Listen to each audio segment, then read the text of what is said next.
maneno yangu wataniachaje?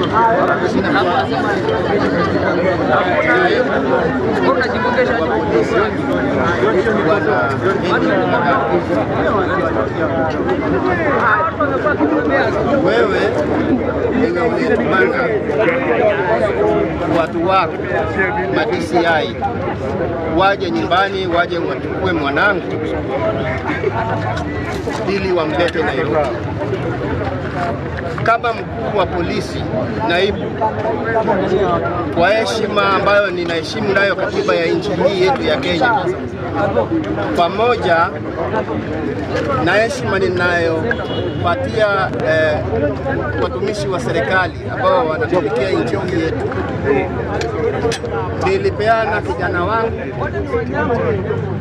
kwa heshima hiyo mkononi mwako, maana nilipata habari kupitia kwa watu uliowatuma waje wamchukue yeye.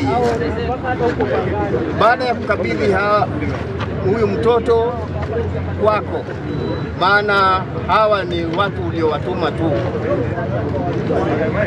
leo hii matokeo inatokea kwamba mtoto wangu amekufa kwa majeraha ya kupigwa.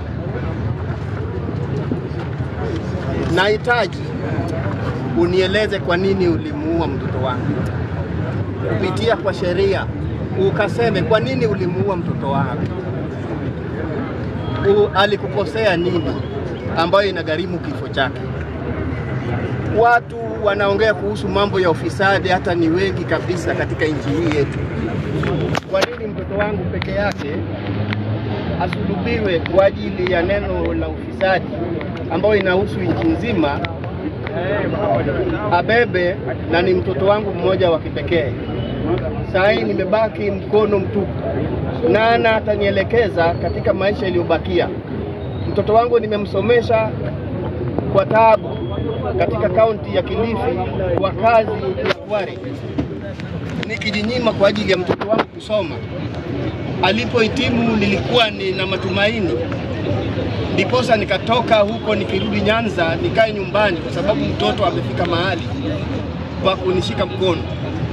Sasa leo hii umenifunja mkono, umeniua. Kwa nini uniue? Unanidai nini? Amekuibia nini? Maneno yangu wataniachaje?